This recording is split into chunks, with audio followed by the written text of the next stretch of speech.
शामिल साहब, ये समाजवादी पार्टी के समय जो धरने प्रदर्शन होते थे वो अब क्यों नहीं हो रहे हैं? देखिए, ऐसा है कि जैसे जो लोग, कई लोग ये बार बार ये बात लोग उठाते हैं कि समाजवादी पार्टी के वक्त पे धरने प्रदर्शन होते थे, इस वक्त नहीं हो रहे हैं। तो पहली चीज़ ये कि 2015 के बाद से धरने प्रदर्शन जो थे वो हम लोगों ने लखनऊ में ख़त्म कर दिए थे, क्योंकि हम लोगों को ये लग रहा था कि साहब धरने प्रदर्शन से हमारी आवाम भी परेशान हो रही है, लोगों पे मुकदमे भी लग रहे हैं, लोग जेल भी जा रहे हैं, एक आदमी इस मामले में शहीद भी हो चुका था। तो मज़ीद इन तमाम चीज़ों को देखते हुए हम लोगों ने 2015 यानी समाजवादी पार्टी की सरकार में रहते ही इन धरने प्रदर्शनों को ख़त्म कर दिया था और ये पॉलिसी बनाई थी कि हम लोग सरकारों पे अपने हिसाब से बातचीत करके और तमाम चीज़ों, जब बिल्कुल नाकाम कहीं पे होने लगेंगे तो उस वक़्त के ऊपर हम लोग ये देखेंगे क्या करना है। लेकिन मैं आपको ये बता दूं कि समाजवादी पार्टी की सरकार में जो धरने प्रदर्शन हुए थे वो जिन हालात में हुए हैं वो हालात की ज़रूरत थी, और आज भी अगर वही हालात बनेंगे तो इस सरकार में भी हम धरने प्रदर्शन से कोई परहेज या गुरेज नहीं करेंगे। उसकी वजह यह है कि आप अगर देखिए कि 2014 में जो प्रदर्शन हुआ था वो हुआ था जिस वक़्त के ऊपर वक्फ बोर्ड का गठन हो रहा था, और अलविदा जुमा के दिन हम लोगों ने उसका विरोध किया और एक आदमी उसमें हमारा शहीद भी हो गया और कई लोग जेल गए, लाठियां खाए, सब हुआ, लाठीचार्ज हुआ। उसके बाद वो इलेक्शन 1 साल तक रोक दिया गया था वक्फ बोर्ड का इलेक्शन, और 2015 में फिर से जब वसीम रिजवी को इसका चेयरमैन वक्फ बोर्ड का बनाया जाने लगा तो 2015 में हम लोगों ने दोबारा प्रदर्शन किया। तो अगर ये हालात बीजेपी गवर्नमेंट भी मान लिए पैदा करती है और वसीम रिजवी जैसे चोर बेईमान आदमी को वक्फ बोर्ड में फिर से लाती है तो हम कोई गुरेज नहीं करेंगे। दूसरा सवाल, बीजेपी की हिमायत क्यों की गई? देखिए, ऐसा है कि 2012 में जो हमारी एक बहुत बड़ी ज़मीन की लड़ाई थी, शाह मर्दा की ज़मीन, जिसके ऊपर कांग्रेस के एक बहुत बड़े लीडर अहमद पटेल, उनके कुछ लोगों द्वारा उसके ऊपर कब्जा किया हुआ था, उस बहुत बड़ी ज़मीन, उस बेशकीमती ज़मीन के ऊपर जो जोरबाग जैसे बहुत ही सेंट्रली लोकेटेड इलाके में है दिल्ली के, वहाँ पर जो है वो हम लोगों ने बड़े पैमाने पे विरोध किया और ये तय किया कि 2012 में हम यहाँ पर कांग्रेस की सारी सीटों के ऊपर बाइकाट करेंगे। 2012 में राहुल गांधी जो थे वो लखनऊ में आ रहे थे अपने प्रचार प्रसार के लिए, और हम लोगों ने ये ऐलान किया कि पुराने लखनऊ में उनको नहीं आने देंगे और काले झंडे दिखाएंगे, और इस चीज़ में हम लोग बहुत बड़े पैमाने पर कामयाब भी हुए। अल्टीमेटली ये हुआ कि कांग्रेस ने अपने 2 दिग्गज नेताओं को, दिग्विजय सिंह साहब और जगदम्बिका पाल जो इस वक्त बीजेपी में कांग्रेस में थे, उनको हम कल जवाब साहब के पास भेजा और इस मामले में ये यकीन दहानी कराई कि यूपी के इलेक्शन के फौरन बाद शाह मर्दा का जो मामला है हम उसका निस्तारण कर देंगे, और लिखित भी दिया इस मामले के ऊपर। अल्टीमेटली ये हुआ कि जब इलेक्शन ख़त्म हुआ, इलेक्शन के ख़त्म होने के 5 या 6 दिन के फौरन बाद अहमद पटेल के दबाव में सरकार ने एक बहुत ही घिनौना काम किया शिया समुदाय के साथ। उन्होंने इस तहरीक के जो बहुत पेशतर जो शख्सियत थी अहमद कासमी साहब, उनको दिल्ली में गिरफ्तार कर लिया। इजरायली एम्बेसी की एक कार के बम विस्फोट के मामले में आतंकवादी गतिविधियों में शामिल बताकर उनको गिरफ्तार कर लिया, जिसके बाद हम लोगों ने बड़े पैमाने पर एहतजाज किए हैं। खैर बाद में अहमद कासमी साहब जो है वो इस मामले में रिहा भी, लेकिन हम लोगों का मोह भंग हो चुका था कि कांग्रेस ने जिस तरह से मुसलमानों को हमेशा धोखा दिया उसी तरह से उसने शियों को भी धोखा दिया। अल्टीमेटली 2014 में जब नरेंद्र मोदी की सरकार बनी और गृह मंत्री के तौर के ऊपर राजनाथ सिंह जो लखनऊ के सांसद थे वो आए, उसके बाद मौलाना कल्बे जवाद साहब ने जो है वो राजनाथ सिंह से इस मामले में बात की थी, जिसके ऊपर कई दौर बातचीत चली और अल्टीमेटली सरकार ने एक आर्बिट्रेटर इसके लिए बनाया कि जो इसका निर्णय लेना था। आर्बिट्रेटर का फैसला जब आया तब जो थी वो शाह मर्दा की बेशकीमती ज़मीन जो थी वो शियों को खाली करा के दी गई। पॉलिटिकल उसमें हमेशा ये चीज़ होती है कि अगर एक हाथ दे एक हाथ ले वाली बात होती है। अगर कोई भी सरकार आपका समर्थन या आपके लिए करती है तो वो आपसे तवक्को करती है कि आप उसका जो है वो साथ दें। इस बिना के ऊपर राजनाथ सिंह साहब के नाम के ऊपर हम लोगों ने ये तय किया कि उनका समर्थन किया जाए। साथ ही साथ सब चीज यूट्यूब पे मौजूद है, मौलाना के सारे बयान। मौलाना साथ ही साथ ये कहा कि जो भी लोग आपके क्षेत्र के अच्छे लोग हैं, जो वादा खिलाफी नहीं करते हैं, जो बेईमानी नहीं करते हैं, ऐसे लोगों को आप लोग जरूर चुनिए। तो ये जनाब कल्बे जवाद साहब का बयान था, जिसकी बिना के ऊपर राजनाथ सिंह साहब को यहाँ बड़ी तादाद में वोट मिला और वो जीते। ये अगला सवाल आपसे कि हाल ही में मुहर्रम में कल्बे जवाद साहब ने इमामबाड़ा गुफरान मार्ग में धरना दिया, किस लिए किया गया और क्यों खत्म हुआ? देखिए, मुहर्रम के मामले में मैं आपको बता दूं कि मुहर्रम के सारे मामला कहाँ से शुरू हुए और कैसे क्या हुआ। ये कोविड ईयर है, इसमें कोई दो राय नहीं है। तमाम तरह के लोगों के जो मजहबी हुकूक हैं, चाहे वो हों, चाहे स्कूल कॉलेजेस का मामला हो, चाहे और दीगर मामला हो, सब चीज़ों पे पाबंदियां सरकार की तरफ से लगी हुई थी। मसला ये था कि एक शिया पर्सनल लॉ बोर्ड के जो यासूब अब्बास साहब हैं, उन्होंने एक एडवाइजरी जारी की और उस एडवाइजरी में उन्होंने ये कहा कि साहब, जो सिस्तानी साहब की गाइडलाइन आई है उसके तहत हम लोग मुहर्रम मनाएंगे, और उन्होंने तमाम चीज़ों को खुद विड्रॉ करते चले गए। हम लोगों का ये कहना था कि सरकार हमको कोविड गाइडलाइन के नीचे जाके हम पर कोई चीज़ पाबंदी ना लगाए। जैसे मस्जिद में नमाज पढ़ने की अनुमति 5 लोगों की है, तो इमाम बाड़ों में ताले किस बात पे लगाए जाएंगे? 5 लोगों की अगर आपने अनुमति दी तो 5 लोग इमाम बाड़े की मजलिस में भी हो सकते हैं। आप हमसे बताइए, अगर हम वहां पे कहीं गलत होंगे तब इस चीज के ऊपर वो होगा। इसी तरह से जैसे घरों में किसी को इबादत करने से नहीं रोका गया, लेकिन शियों के ऊपर यह पाबंदी आयद की जा रही थी कि घरों में ताजिए नहीं रखे जाएंगे, ताजिए हदिया तक नहीं करने दिए जा रहे थे। मार्केट से ताजियों को हटा दिया गया था, बाजारों से ताजिए खत्म कर दिए गए थे। ये बात पूरे प्रदेश में हो रही थी। इसके ऊपर मौलाना कल्बे जवाद साहब ने मुख्यमंत्री से मुलाकात की और सिलसिले में बातचीत की। अल्टीमेटली ये हुआ कि कल्बे जवाद साहब की मीटिंग यहाँ लखनऊ में पुलिस कमिश्नर के साथ मीटिंग हुई और उसमें उनसे ये बात तय हुई कि शिया समुदाय इमाम बाड़ों के अंदर 5 लोगों की मजलिसें करेगा, जुलूस कोई नहीं निकाला जाएगा, सबीलें इस तरह से लगेंगी जिसमें पैक सामान दे सकते हैं, ये कर सकते हैं, वो कर सकते हैं, मगर महल्लों में कहीं आम सड़कों में सबीलें नहीं लगेंगी जिससे भीड़ हो। ये तमाम चीज़ों के तय हो जाने के बाद लखनऊ में पहली मुहर्रम से मजलिसें शुरू हो गई। लेकिन इसी गाइडलाइन को हम लोग पूरे प्रदेश के लिए मांग रहे थे कि पूरे यूपी में यही गाइडलाइन जारी हो जाए ताकि हमारी अज़ादारी घरों में और इमाम बाड़ों में मुख्तसर तौर पर हो सके।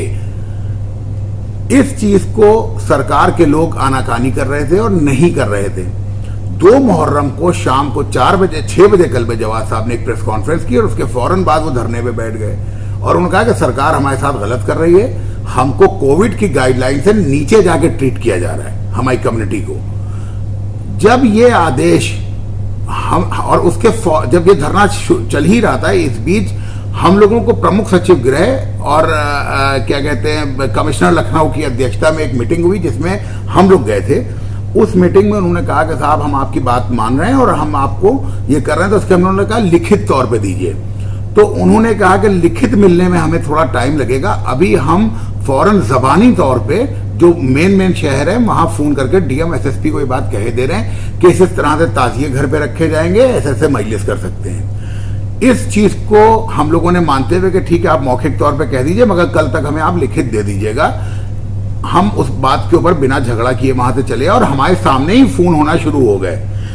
इस बीच इलाहाबाद का भी एक वाकया वहीं पे बैठे बैठे आया कि इलाहाबाद में एक घर के अंदर पुलिस घुस गई, वहां पे औरतें मातम कर रही थी, उनको रोकने लगे। तो हम लोगों ने ये दिखाया कि ये हालात हैं कि घरों के अंदर भी असादारी करने से रोका जा रहा है और ये हालात लखनऊ में भी होते अगर हम लोग धरने और उसकी बात ना करते, और ये तमाम शहरों में यही हालात होने वाले थे। उस चीज को फौरन वो किया गया। नेक्स्ट डे हमको वो लिखित तौर पे लेटर मिल गया जिसको मैंने फेसबुक से लेकर और तमाम शहरों में हर तरफ लोगों तक मुहैया करा दिया, जिसमें साफ तौर पे लिखा था कि घर में अलम ताजिया लगाने पर किसी प्रकार की कोई रोक नहीं है, जुलूस किसी तरह के नहीं निकाले जाएंगे, ये तय हो चुका था। इसी बिना पर पूरे प्रदेश में मुहर्रम हुआ और हमारा धरना इसी बात के विरोध में हुआ था और इसी बात के विरोध पे खत्म हुआ। अगला सवाल, 10 मुहर्रम को ताजिया दफन क्यों नहीं हो सके? देखिए, ऐसा था कि 10 मुहर्रम को लेके हम लोग भी बहुत परेशान थे और पहली मुहर्रम से लेके 9 मुहर्रम तक लगातार इसके ऊपर हम लोगों की और तमाम उलमा की भी जद्दोजहद चल रही थी इसके अंदर।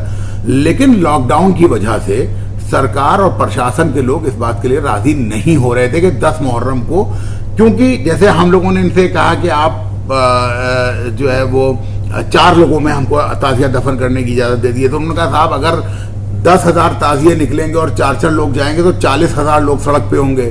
तो इस चीज को देखते हुए सरकार इस बात के लिए राजी नहीं थी। लेकिन मैं एक बहुत अहम बात आपको बताने जा रहा हूं। 9 मुहर्रम को सरकार के एक बहुत बड़े आला अधिकारी ने मुझको लोक भवन में मीटिंग पे बुलाया। वक्त था तकरीबन मेरे ख्याल से 4 बज रहा था शाम का। मैं वहाँ पहुँचा तो उन्होंने मुझसे पूछा कि क्या हालात हैं अभी। तो हमने उनको ये बताया कि देखिए ऐसा है कि मेरी जो रिपोर्ट LIU, अगर मेरी पर्सनल LIU कोई होती तो मैं आपको ये रिपोर्ट देता कि कल पूरे प्रदेश में झगड़ा होने जा रहा है आशूर के दिन। तो उन्होंने कहा ये क्यों आप कह रहे हैं? तो हमने कहा कि आपके पास भी ऐसी ही कोई रिपोर्ट होगी तभी आपने मुझे यहाँ बुलाया है। तो उन्होंने कहा कि क्या इलाज है इस झगड़े को, कैसे रोका जा सकता है? तो मैंने उनसे कहा मैं देखिए अगर ताजियों को रोका जाएगा कहीं पर भी तो उसका फिर टकराव होगा उस चीज़ के ऊपर, और गांव-गांव देहात हम ताजियों को कहीं भी रोकने में ना आप सक्षम है ना हम सक्षम है। तो उन्होंने कहा कि क्या कर सकते हैं? तो हमने कहा कि आप ताजियों को दफन करने के लिए इंतजामात कराइए। तो उन्होंने कहा कि हम इसको लिखित तौर पे नहीं कर सकते। तो हमने ठीक है, आपने जैसे ज़बानी ऑर्डर किया था आप वैसे ही ऑर्डर कीजिए। तो उन्होंने पूरे प्रदेश में इस बात को वो किया कि कहीं पे भी ताजिए जो हैं वो अगर जा रहे हैं तो उनसे पुलिस की नोकझोंक ना हो, बल्कि उनको जाके और मामले को खत्म करा दिया जाए। फिर ये बात तय हुई कि साहब लखनऊ में भी ताजियों की परेशानी हो। तो उन्होंने कहा कि हम आपको लखनऊ का कोई एक इलाका दे सकते कि जिस इलाके के लोग 10 मुहर्रम को दफन कर लें, बाकी लोग 11 और 12 मुहर्रम तक अपने ताजिए दफन कर लेंगे। लेकिन उन्होंने ये साथ साथ एक शर्त ये लगाई कि जो उलमा हैं आपके वो ये बयान जारी करें कि ताजिए 10 को नहीं दफन होंगे, ताकि हजारों की तादाद में लोग ना निकल आए। और जिस तरह की बीमारी है या जिस तरह से भी लोग उस चीज को करेंगे, तो इसके ऊपर मौलाना कल्ब जवाद साहब, मौलाना हमीद हुसैन साहब, मौलाना आगा रूही साहब का बयान जारी हुए, वीडियो बयान जारी थे हुए कि आप, और पूरे प्रदेश में वो हम लोगों ने सर्कुलेट किए बयान। और उसके बाद जो है वो ये तय हुआ कि आशूर के दिन ताजिए नहीं दफन होंगे। लेकिन लखनऊ में एक इलाका यानी हुसैनाबाद का इलाका, जहां पे जुमा मस्जिद में और मिस्री की बगिया, ये 2 जगहों पे उन्होंने आशूर के दिन ताजिए दफन करने के लिए एक तरह की जिसको कहा जाए अघोषित इजाजत दी, और वो चीज उन्होंने कराई जिस तरह से, जिससे ये मामला पूरी तरह से हो पाया। अगला सवाल, चेहल्लम पर करबला तालकटोरा का गेट क्यों टूटा? देखिए सबसे बड़ा मसला ये है कि प्रशासन के बहुत सारे लोग और बहुत सारे मुतवल्ली और ये सब लोग जो हैं वो एक दूसरे की, मतलब जिसको कहा जाए कि मुखबिरानान कौम जिनको हम अपने ज़बान में कहते हैं, वो तमाम लोग अपनी खुशनुदी के लिए तमाम चीज़ें करते हैं कि सरकार को हम खुश कर देंगे या प्रशासन को खुश कर देंगे। मामला ये है कि उलमा से इस बारे में बात तय हो चुकी थी कि चेहलुम के दिन ज़ियारत पे किसी तरह की कोई रोक नहीं होगी। इतना ज़रूर है कि हम अंजुमनों से ये रिक्वेस्ट करेंगे कि साहब आप वहाँ पे जो है वो नवाखानी या सीनाजनी जो है बहुत लिमिटेड लोगों में कर लें, 5 लोगों में, 6 लोगों में अंजुमन अपना अलम बढ़ा के और वहाँ पे कर ले। ये तमाम चीज़ें हो रही थी। इस बीच मौलाना सैफ अब्बास साहब का बयान आया और उन्होंने ये कहा कि नहीं साहब हम वहाँ ऐसे करेंगे और ऐसे करेंगे, और एक गाइडलाइन जिस तरह से यासूब अब्बास ने दी थी मुहर्रम से पहले, वैसे ही चेहलुम के वक्त इनकी गाइडलाइन जो हम कहते हैं कि ये दिलवा दी गई गाइडलाइन। उसके बाद क्या हुआ कि मुतवल्ली और प्रशासन की मिली भगत से वहाँ ताले लगा दिए गए। जब उलमा से ये बात तय थी कि वहाँ पे ज़ियारत को नहीं रोका जाएगा, तो प्रशासन ने अपनी तरफ से बढ़ चढ़ के क्यों ये सब हरकतें की। फिर वहाँ पर जब पब्लिक पहुँची और इस बात पे ज़्यादा पहुँची कि आपने जो है वो वहाँ पे ताले लगाए हुए, क्योंकि किसी को दर्शन करने से, किसी को ज़ियारत करने से नहीं रोका जा सकता। अगर सुबह 6 बजे से ताले खुले होते और लोग ज़ायरीन आ रहे होते, जा रहे होते, तो कभी इतनी भीड़ वहाँ पे इकट्ठा ना होती। अल्टीमेटली वहाँ पे 200-250 लोग इकट्ठा जमा हो गए और उन्होंने फिर गुस्से में आके उस गेट को गिराया और लोग वहाँ गए। तो इसमें तो पूरी की पूरी जिम्मेदारी प्रशासन की और मुतवल्लियों की है। अगला सवाल, बड़े अम्बाड़े के धार्मिक अस्तित्व को लेकर प्रदर्शन क्यों करना पड़ा? देखिए ऐसा है कि बहुत मामूली चीज थी कि जिसको खूब बड़ा किया गया। मैं आपको बताऊं, हुआ ये कि जिस वक्त के ऊपर बड़े इमामबाड़े को खोलने का टूरिज्म के लिए आदेश आया, तो सीधी सीधी एक हम लोगों ने मांग रखी कि साहब बड़े इमामबाड़े में अगर आप टूरिस्ट को खोल रहे हैं तो इमामबाड़ा जिस चीज के लिए बनाया गया है, यानी कि उसका जो जिस लिए वो बना है, यानी जिस चीज के लिए बनाया गया इमामबाड़े की तामीर हुई है, वो चीज भी वहां पे करने की इजाजत दी। क्योंकि ये अय्याम अज़ा है, आम दिन होते तो शायद हम बात ना करते, लेकिन ये मुहर्रम है, इमामबाड़े में मजलिसें नहीं हुई हैं, कोविड गाइडलाइन के तहत 100 लोगों की जो परमिशन है हमको दी जाए, हम वहां पे मजलिस भी करेंगे। इसके ऊपर जो है वो सिटी मजिस्ट्रेट साहब ने हमसे भी ये कहा कि साहब वो हम पहले उसके बारे में पता कर ले कि धार्मिक स्थल है कि नहीं है। उसके बाद डीएम साहब से भी किसी की बात हुई, यानी किसी बड़े मंत्री की बात हुई, तो उनसे भी उन्होंने यही बात कही डीएम साहब ने।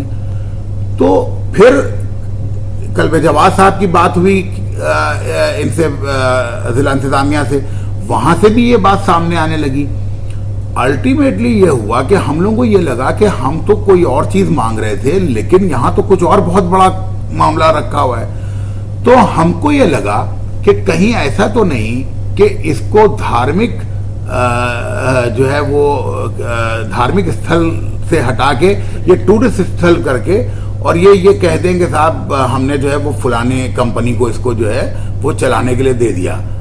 और जिस तरह से आगरा और आगरे का ताजमहल है या दिल्ली का लाल किला है, प्राइवेट कंपनियों को दे दिया गया, वैसे ही बड़े इमामबाड़े को दे दिया जाएगा। लेकिन अगर ये धार्मिक स्थल साबित होगा तो ये नहीं दे सकते किसी को भी इस तरह से। उसके लिए आपको हमारी कम्युनिटी को, हमारे लोगों से भी रजामंदी चाहिए होगी। इस बिना के ऊपर जो है वो हम लोगों ने वहां पर विरोध किया और अल्टीमेटली उनसे ये लिखित तौर पे लिया कि साहब ये धार्मिक स्थल है। हालांकि उसको भी प्रशासन ने बहुत घुमा फिरा के लिख के दिया, बहुत क्लियर कट लिख के नहीं दिया, लेकिन बहुत घुमा फिरा के लिख के दिया। लेकिन 2 खतों को जोड़ के हम लोगों ने इस बात पे बात की कि हाँ ठीक है, हम आपकी बात मान लेते, क्योंकि हम बिला वजह आपसे कोई तनातनी करने वाले नहीं हैं। अगला सवाल, शिया पर्सनल लॉ बोर्ड से आखिर आपका विवाद क्या है? देखिए, ऐसा है कि शिया पर्सनल लॉ बोर्ड हमारी नज़र में तो कोई ऐसी चीज़ बहुत बड़ी है नहीं कि जिसका विरोध हो या कुछ हो। उसमें बहुत मामूली टाइप के जो है वो लोगों का वो है, और कोई भी उनका आज तक, ये मेरे ख्याल से 10-12 साल उनको हो गए होंगे और ज़्यादा ही हो गए होंगे बनाए हुए, उसमें आज तक पूरी शिया कौम के साथ मैं जिम्मेदारी से कहता हूँ कि इतने इजलास, इतनी चीज़ें होने के बाद आज तक उनकी एक कारगुजारी सामने लाई जाए कि उन्होंने 15-20 साल जो भी उनका टाइम रहा, टाइम पीरियड, उसमें कोई एक चीज़ जो है वो कौम के लिए ऐसी हासिल की। भाई जैसे हम कहते हैं कि कल जवाब साहब ने बहुत वो किया, 13 रजब की छुट्टी मिली शियों को। आज पूरे उत्तर प्रदेश के अंदर 13 रजब की छुट्टी होती है। सिफ्तैनाबाद का इमामबाड़ा बहुत बड़े पैमाने पे हम लोगों ने हासिल किया, जहाँ पे अज़ादारी के लिए लोग तरसते थे। एक मस्जिद आपको हासिल थी। आलमनगर में बहुत बड़ी ज़मीन जिसके ऊपर आज एक बहुत बड़ा शियों का महल्ला बसा है, लोग जाके देखें वहाँ पे क्या कल्ब जवाद साहब ने कोई अपने घर के या अपने ख़ानदान के लोगों को वो दिया, कौम के लोगों के पास है सब, और कौम वहाँ पे रह रही है आराम से। तो इन चीज़ों को देखते हुए मेरा सिर्फ यही कहना है कि शिया पर्सनल लॉ बोर्ड एक बोकस ऑर्गेनाइजेशन है जो सिर्फ और सिर्फ अपने लिए फ़ायदे के लिए बनाई गई है, ताकि वो जैसे शिया कॉलेज पे काबिज है, उनका पूरा परिवार 150 से ज़्यादा लोग उनके अपने हैं जिनको उन्होंने रखा है। 18-19 लोग ऐसे हैं कि जो उनके रिश्तेदार सगे, भाई की बीवी, भाई के मामू, इस टाइप से जो है वो तमाम लोगों को उन्होंने वहाँ रखा है। जो सैलरीड नौकर हैं वहाँ के शिया कॉलेज के, वो उनके घर के भी नौकर हैं, मतलब तनख्वाह उनको वहाँ से मिलती है और घर के सौदे लाने से लेके, खाना पकाने लेके, झाड़ू पोछे से लेके वो सब वो लोग कर रहे हैं। तो मेरा सिर्फ इनसे ये मामला रहता है कि साहब ये शिया कॉलेज को बेचने के चक्कर में जो एक इन्होंने एक रक्षा कवच बनाया जिसका नाम रखा है शिया पर्सनल लॉ बोर्ड, और वो काम करती है प्रशासन के इशारे के ऊपर। प्रशासन का इशारा ये होता है कि साहब आपका काम सिर्फ कल्ब जवाद साहब का विरोध करना है, और ये बात उन्होंने 100% करके दिखाई। आज तक एक भी ऐसा काम नहीं है कि जिसमें कल्ब जवाद साहब का विरोध इनसे न कराया गया और उन्होंने न किया हो सामने आके। हर चीज में अभी ये बड़े इमामबाड़े का मामला था तो कौमी मामला था, इसमें आप साथ भी थे, खामोश रहते। इन्होंने इसमें भी ये कहा और बाद में ये कहा कि मेरी वजह से ठीक हुआ। तो अगर खराब एहतजाज किया हमने तो आपकी वजह से ठीक क्यों हुआ? ये अगला सवाल, गुफरान माप पर खबरें बेचने का आरोप लगाया जाता है। देखिए ऐसा है कि गुफरा माप का इमामबाड़ा जो है उसमें वो एक तो पहली चीज ये है कि वो हमारा खानदानी वक्फ है। उसमें 2 तरह की खबरों का मामला है। एक जो हमारे खानदान के लोग हैं जिनको मतलब वो उनका हिस्सा है, वो अगर डोनेशन देते हैं या नहीं देते हैं तब भी उनकी खबर वहां पे है। दूसरा हिस्सा जो वाकिफ की मंशा के साथ है कि उस आदमी को खबर दी जाए कि जो यहाँ का डोनर हो, जिसने यहाँ डोनेशन दिया हो। बहुत सारे ऐसे लोग हैं कि जो लगातार डोनेशन देते रहते हैं गुफरा माप के इमामबाड़े को, उनकी खबर भी वहां पे है। बहुत से ऐसे लोग हैं कि जिन्होंने कब्र एक बार ली और डोनेशन हर साल दे रहे हैं, वो ऐसे लोग भी हैं। गुफराम आपके इमाम बाड़े में खबर के रेट को लेके आदमी जो बात करता है कि साहब खबर बेची गई, खबर नहीं बेची गई। आपने इमाम बाड़े को डोनेशन दिया, उसके एवज में आपको खबर मिली, खबर की कोई दूसरी चीज। जो एक बार बहुत एक बड़ी डिबेट थी मेरी, जिसमें वसीम रशीद मेरे सामने बैठे थे, जी टीवी की डिबेट थी, उसमें इसने जब ये आरोप लगाया कि खबर बेचते हैं, हमने तुम्हारे पास क्या सबूत है कि खबर बेची जाती है? तो उन्होंने कहा ये देखिए रसीद। तो हमने कहा ये दुनिया का पहला आदमी है जो रसीद को बेमानी कह रहा है। अगर किसी चीज की रसीद दी गई है तो पहली बात वो बेमानी नहीं है। अब बेमानी हो सकती है उस पैसे के अंदर जो रसीद के जरिए लिया गया है, तो उसका हिसाब क्यों नहीं मांगते हो?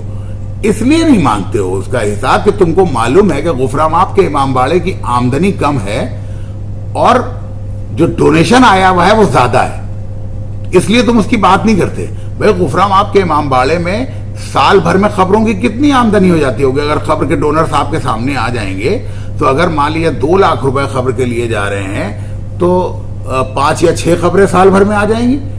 जितनी खबरें हैं, कुछ लोग तो वाली भी खबरें जिनके पास बहुत पुराने डोनेशन की रसीदें हैं, 1500-500 रुपए की रसीदें भी है, उनके पास वो भी है, तो वो भी खबरें आती हैं। फिर हमारे खानदान के लोगों की भी खबरें हैं वहां पर जो फ्री ऑफ कॉस्ट है, जिसकी कोई वो नहीं है। इमाम बाड़े की आमदनी से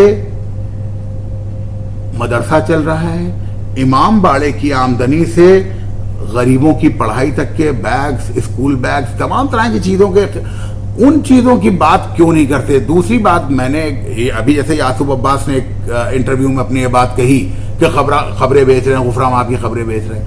मैंने कहा था कि देखो बहुत जरूरी है कि तुम खुद अपना हिसाब हमसे हिसाब लेने आओ गुफराम आपके इमाम बाड़े में, ताकि कौम के दरमियान ये सब चीजें खत्म होनी चाहिए ना। तुम एक जिम्मेदार इंसान होने के नाते तुम पहले गुफराम आपके इमाम बाड़े का पूरा हिसाब लेने आओ, दूसरे दिन हम आएंगे शिया कॉलेज का हिसाब लेने। पहले तुम हमको हमारा हिसाब लो। अगर तुम बेईमान कह रहे हो, भाई हम तुमसे कह रहे हैं कि हमको शिया कॉलेज के लिए बुला लो, तुम हमें नहीं बुला रहे हो हिसाब के लिए, हम ऑडिटर लेके आएंगे, तुम अपना ऑडिटर लेके आओ, पढ़े लिखे। भाई ठीक है, ये हर आदमी जानता है खुद यासूब अब्बास तो पढ़े लिखे आदमी नहीं है, तो वो किसी और को लेके आए और आके हिसाब कर ले, वहां पे देखें। अगर कहीं पे उनको कोई गलत चीज दिखती है तो वो मीडिया के सामने सारी बात करे और वहीं पे उजागर करे, पता चल जाएगा दूध का दूध पानी का पानी के, भाई कल पे जवाब बेमान है कि नहीं है। दूसरे दिन हम लोग आ जाएंगे, हम लोग ऑडिटर लेके आ जाएंगे, हम लोग मीडिया लेके आ जाएंगे, वहीं बैठ के शिया कॉलेज का हिसाब हो जाएगा, सारी चीजें निकाल के बैठी जाएंगी, खत्म हो जाएंगे झगड़े आपस के। इस मामले को क्यों इतना उलझा रहे हो?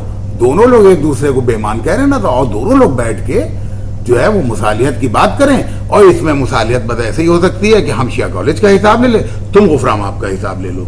अगला सवाल, सामरा हॉस्पिटल क्यों बनवाया गया? देखिए ऐसा है कि जहां पे सामरा हॉस्पिटल बना है वो जगह के ऊपर पहले घोसी काबिज था, ठीक है, उसको बड़ी मुश्किलों से खाली कराया गया। बहुत से लोग वहां ये कहते हैं कि सामरा अस्पताल जो है खबरों के ऊपर बना दिया गया, वहां खबरें थी और खबरों को अस्पताल बना दिया गया। तो पहली चीज वहां पे कोई खबरें नहीं थी, वहां पे तकरीबन 70-80 साल से एक घोसी काबिज था जिसको खाली कराया गया। खाली कराने के बाद वहां अस्पताल बनाया गया, बाद में जो उसकी जगह थी उसमें खबरों की जगह शामिल की गई और लोगों ने सामरा अस्पताल बनने के बाद वहां खबरें ली हैं। कोई एक ऐसा आदमी नहीं हो सकता जो कहे साहब नहीं मेरे अजदाद की खबर पुरानी थी यहाँ पे और इन्होंने अस्पताल बाद में बना लिया। दूसरी चीज, सामरा हॉस्पिटल बनाने की वजह सबसे बड़ी यह है कि गुफराम आपके इमाम बाड़े में जो खबरों का सिलसिला है वो बिल्कुल खत्म की कगार पे है।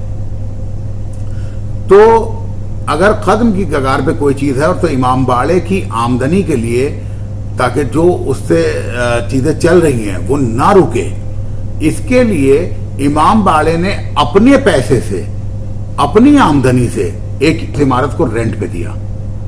किसी की मिल्कियत वो इमाम बाड़े की इमारत नहीं, वो इमाम बाड़े की खुद की इमारत है।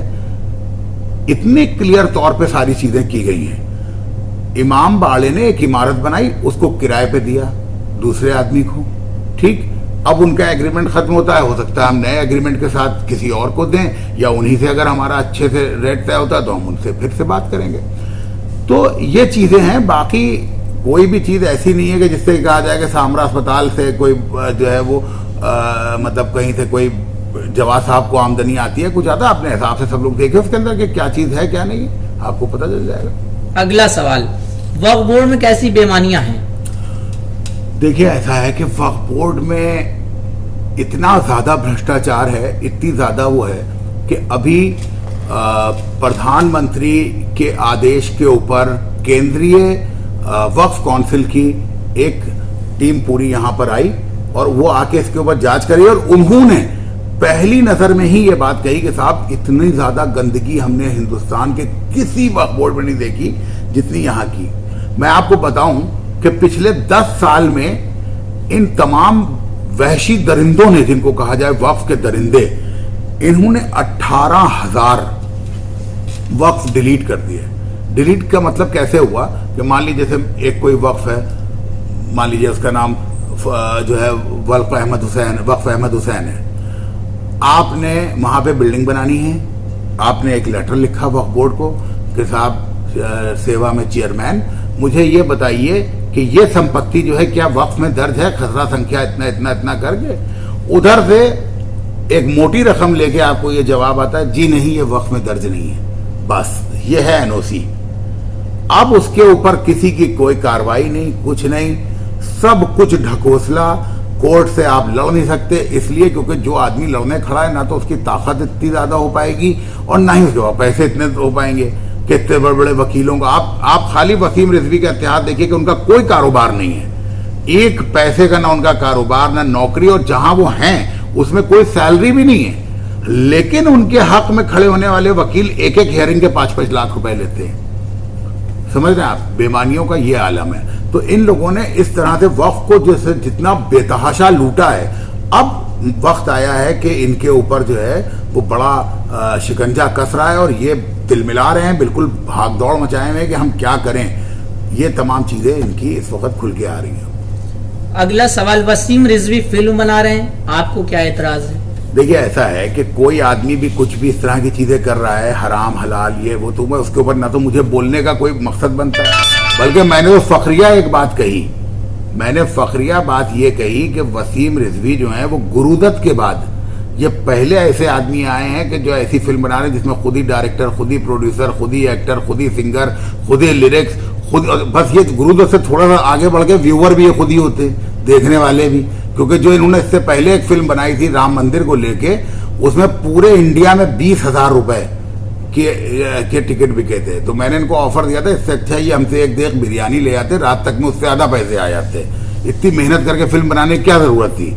तो कहने का ये मकसद है कि ये वक्फ के लूटे हुए पैसे हैं जिसको ये बेतहाशा जुए में, अय्याशी में, इन सब चीजों में उड़ा रहा है। भाई उसी में जो हीरोइनें हर बार नई नई आती हैं, उन हीरोइनों को कहाँ कहाँ भेजा जा रहा है, क्या क्या किया जा रहा है, ये जग जाहिर है। ये तो देखना चाहिए उन हिंदूवादी नेताओं को जो इनके समर्थन में है, उनको समझना चाहिए कि वो क्या कर रहा है आपकी बहन और बेटियों के साथ, ये सब देखना चाहिए ना इन लोगों को। अगला सवाल, अलम फातेह फुरात में 2500 लोगों के साथ अलम निकालने का ऐलान किया और फिर वापस ले लिया। देखिए ऐसा है कि अलम फातेह फुरात के जनरल सेक्रेटरी हम हैं, अंजुमन रज़ाकारान हुसैनी की।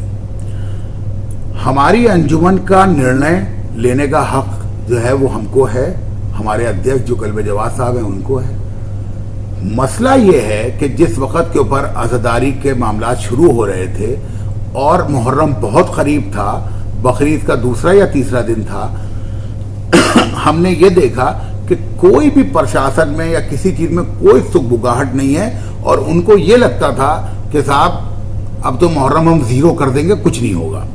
उस वक्त पे हमने एक मीटिंग करके ये तय किया कि साहब जिस तरह से जगन्नाथपुरी यात्रा में 25 लोगों को अनुमति दी, उसी तरह से हमें भी अनुमति दी जानी चाहिए। हमने उसका ऐलान किया कि साहब हमारे पास जो है ये रास्ता, हम इस तरह से अलम फातेह फुरात को निकालेंगे। इसके बाद सारी चीजें शुरू हो पाई लखनऊ के अंदर, और तमाम मीटिंगें और सारी चीजें, जब उनको लगा कि नहीं साहब बिल्कुल हम जीरो नहीं कर पाएंगे मुहर्रम को, वरना उन्होंने सोचा था कि भाई सारे मौलवी जो हैं जो हम चाहेंगे वो करेंगे, ये चीज उनके दिमाग में थी। हमने जब ये ऐलान किया उसके बाद सारी चीजें शुरुआत हुई। अगर हम ये ना कहते तो हम क्या कहते कि साहब हम नहीं उठाएंगे। हर अंजुमन के आदमी को, अभी शब्बीरिया ने अपने प्रोग्राम के लिए क्या कहा, भाई उन्होंने प्रशासन से कहा था आप 18 बनी हाशिम के ताबूत की इजाजत दीजिए हमको। तो अगर हम 2500 लोगों में मांग रहे हैं तो क्या बुरी चीज मांग रहे थे, जिसके ऊपर ये लोग विरोध कर रहे हैं कि साहब 2500 लोगों की मांग करिए उसके बाद पीछे हट गए। अरे हम ये देखेंगे ना कि हम लड़ाई थोड़ी कराएंगे, अपनी कौम को पिटवाने के लिए थोड़ी खड़े हैं। पूरा मुहर्रम पड़ा है, लेकिन हम मांग ना करें तो हम क्या करें, मुखबरी करें प्रशासन की। अगला सवाल, क्या आप शिया वक्फ बोर्ड के चेयरमैन बनना चाहते हैं? देखिए ऐसा है कि पिछले कई सालों से जब से ये शिया वक्फ बोर्ड के इलेक्शन वगैरह होते रहे हैं, हर बार इस प्रकार की चीजें उछाली जाती हैं कि आप शिया वक्फ बोर्ड का चेयरमैन बनना चाहते हैं, आप मेंबर बनना चाहते हैं। ये बातें तहरीक को कमजोर करने की बात होती है। पहली चीज ये है कि मेरा वक्फ की किसी एक जर्रा जमीन में या एक जर्रा किसी और चीज में कोई इंटरेस्ट है नहीं। आज तक ना तो मैं वक्फ का किसी चीज का किराएदार हूं, न वक्फ की एक जर्रा जमीन मेरे पास मिल्कियत के तौर पे है, न कहीं पे कोई वक्फ का किसी जमीन के ऊपर कब्जा है मेरा। कोई मतलब कहीं से सिरे से कुछ है ही नहीं। न कभी जिंदगी में अपने जो खानदानी वक्फ रहे उनके भी किसी तरह के मुतवल्ली नहीं बने हम, तो हमें इन सब चीजों में दिलचस्पी नहीं है। लेकिन इसके बिना पर यह हो कि साहब मौला की जायदाद लुट रही हो और हम खामोश बैठे रहें, तो वो हम नहीं कर सकते। अगला सवाल ये है कि आपका रेस्टोरेंट वक्फ बोर्ड की जमीन पर बना है क्या वाकई बहुत ही हिमाकत पने के सवालात होते हैं इस टाइप के जो लोग इल्जामात लगाते हैं। पहली बात तो ये है कि हम यहाँ पे तुलसी थिएटर जो कॉम्प्लेक्स है उसके अंदर तकरीबन मेरे ख्याल से 30-35 दुकानें हैं और तमाम तरह की चीजें हैं। वहां पे हम पिछले 22-23 साल से रेस्टोरेंट चला रहे हैं जो किराए पर है और जिसका एक बहुत बड़ा किराया है। तो जो लोग ये बात कहते हैं कि वक्फ की जमीन पे है या वक्फ के उसमें है, तो वो पहले आगे किराए को देखे। और वो किराया जो मेरा जाता है वो 1 नंबर में जाता है, कोई ऐसा नहीं कि छुप के 50 रुपए दे रहे हो, कुछ दे रहा हूं। 1.5 से 2 लाख रुपए किराया सिर्फ एक रेस्टोरेंट का है। यहाँ पे 3 रेस्टोरेंट है मेरे, 3 रेस्टोरेंट का किराया तकरीबन 5.5 से 6 लाख रुपए महीना जाता है। तो वो सारा 1 नंबर एक उसमें जाता है। इसलिए कोई आदमी जब भी देखना चाहे उन सब चीजों को देख सकता है। इस तरह के इल्जामात लगा के आदमी, और ये मुझे बड़ा फख्र महसूस होता है उस वक्त के ऊपर कि जब ये लोग झूठे इल्जाम लगाते हैं, क्योंकि हमारे पर सच्चा इल्जाम लगाने के लिए कुछ नहीं है। भाई कोई आदमी ये कहे तो कि साहब आपने अवध पॉइंट बना ली सुन्नी वक्फ बोर्ड की जगह कब्जा के, कोई आदमी ये कहे तो आपकी फलानी बिल्डिंग है जिसपे आपने वक्फ का पैसा लूट मार करके खा लिया। ये चीज जब नहीं होती है तो अपने आप पे फख्र भी होता है कि अल्लाह का फजल करम है कि किसी तरह का कोई ऐसा इल्जाम लगाने वाला आदमी नहीं है। अगला सवाल, सियासी मैदान में आप हाथ आजमाना चाहते हैं क्या? देखिए कोई भी आदमी हिंदुस्तान में जो रहता है डेमोक्रेटिक उसमें, वो कभी किसी भी पार्टी में किसी भी विचारधारा की पार्टी में जा सकता है और सबको हक है। तो हो सकता है कि हम कभी भी इस चीज के ऊपर आगे बढ़े।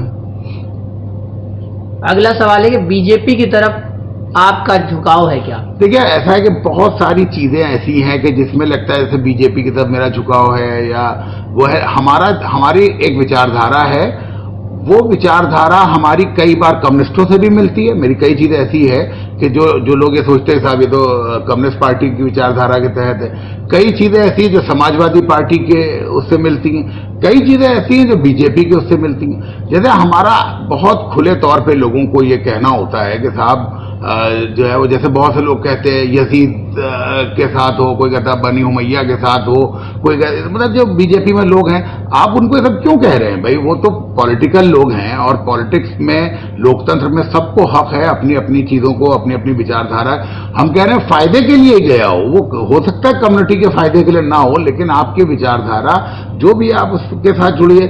हमारी कई सारी विचारधाराओं के ऊपर हम चलते हैं, जिसको जैसे एक चीज हमारी ये है बहुत वो कि हम जैसे लोग कहते हैं जालिम के ऊपर बात करना, तो हम ये कहते हैं कि सबका अपना अपना पसंद का जालिम, सबके अपने अपने पसंद का जालिम है। भाई आप सोचिए कि जो लोग मोदी को जालिम कह रहे हैं वही लोग तो सद्दाम को मसीहा भी मान रहे हैं ना।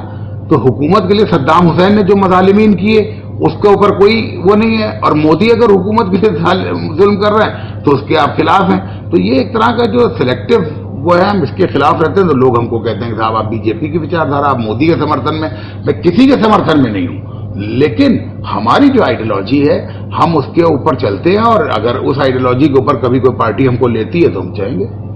अगला सवाल है कि वक्फ की सीबीआई जांच का आदेश होने के बाद भी अब तक क्यों नहीं? भाई वक्फ की सीबीआई जांच पिछले साल हो गई थी, लेकिन ये जो वक्फ के दरिंदे और लुटेरे हैं, इनके साथ जो जुड़े हुए लोग हैं बहुत ताकतवर, जिन्होंने वक्फ को लूटा है, खून पिया है, बड़े बड़े आला अधिकारी भी शामिल हैं, बहुत सारे पूर्व मंत्री भी हैं, बहुत सारे ऐसे लोग हैं कि जो इस चीज में लूटमार में शामिल रहे हैं, चाहे वो बीएसपी के जमाने के मंत्री हों, कोई समाजवादी पार्टी के जमाने के मंत्री हों, उनके अपने जो रसूख और सारी ताकतें होती हैं वो मिला के इसको कहीं ना कहीं से रोके हुए है। लेकिन बहुत जल्दी उम्मीद है इंशाअल्लाह, बहुत ही करीब है ये मामलात के जो सीबीआई जो है वो इंशाअल्लाह इसके ऊपर आएगी, और जितने जलील और दरिंदे जिन्होंने वक्फ को अपने बाप की मिल्कियत समझ के लूटा है, इंशाअल्लाह इनके हलक में हाथ डाल डाल के निकालेंगे वापस। आपसे एक अगला सवाल और है कि सीए एनआरसी के विरोध का समर्थन क्यों नहीं किया? देखिए ऐसा है कि मौलाना कल्बे जवाद साहब और मैं खुद इस मामले में बहुत संजीदा थे। जो ये इशू था वाकई संजीदगी वाला इशू था इसके ऊपर, लेकिन हम तमाम लोगों का और कई उलमा जो हमारे साथ रहते उनका भी ये मामला था कि ये इशू सिर्फ शियों का नहीं है, इसमें जो अहले सुन्नत उलमा हैं जब तक वो शामिल ना हो तब तक हमको इस मामले में आगे नहीं बढ़ना चाहिए। मालूम दिया हम इसको लेके निकलें, और जाहिर सी बात है कि हमारी आवाम पे हमें भरोसा है, लेकिन जो दूसरे तबके की आवाम है उस पर हमें उतना भरोसा नहीं है कि वो बाहर निकलने के बाद क्या रिएक्ट करेगी। और लोगों ने देखा भी, जो लोग जो उलमा जोश में या उसमें निकले भी, उनके साथ क्या हुआ। आज उनके तमाम तरह के ऊपर उनके ऊपर मुकदमे भी लग गए और अल्टीमेटली कुछ हल भी नहीं हुआ, फसादात हुए, आगजनियां हुई, लूटमार हुई। इस सिलसिले में हम लोगों ने मुलाकात की मौलाना राबे हसन नदवी साहब से, जो मशाइख के और तमाम तरह के उलमा हैं सूफियों के, उनसे भी बात की, और जो दिल्ली में बैठे हैं लोग उनसे भी बात की, मगर कोई भी अहले सुन्नत आलिम दीन या शख्सियत इस मामले में हमारा साथ देने को तैयार नहीं थी। लिहाजा इस मामले पे सिर्फ शियों के सर पे सेहरा बंधवाना ये मुनासिब नहीं था, और इस सिलसिले में जो इस्तिखारा भी देखा गया वो भी मना आया। लेकिन आप एक बात ये देखिए कि उसके बावजूद जो दिल्ली में फसादात हुए, उन फसाद ग्रस्त इलाकों में सिर्फ और सिर्फ कल्बे जवाद साहब पहुंचे, उसके अलावा कोई आलिम दीन न शियों का न सुन्नियों का वहां पहुंचा। इसलिए सियासत तो सब करने के लिए थे, मगर हमदर्दी में कोई नहीं था। आज भी कल्बे जवाद साहब की जो लीगल टीम है दिल्ली की, वही इस मामले को देख रही है, जो दिल्ली के फसादात में CNRC के ऊपर जो लोग फंसे या वो है। तो ये कहने का सब मामला है, और लोग जो भी वो करना चाहें, लेकिन हकीकत को जब तक सामने नहीं देखा जाएगा तब तक लोगों की समझ में नहीं आएगा। अब बहुत सारे लोग जो है वो कहते हैं कि कल्बे जवाद साहब जो है वो बीजेपी के करीब हैं या कुछ है। कोई किसी के करीब नहीं होता, हम अपनी कम्युनिटी के करीब हैं, अपने लोगों के करीब हैं। लेकिन अगर कोई सरकार हमारी कम्युनिटी को फायदा पहुंचाएगी तो हम बदले में उस सरकार का साथ जरूर देंगे।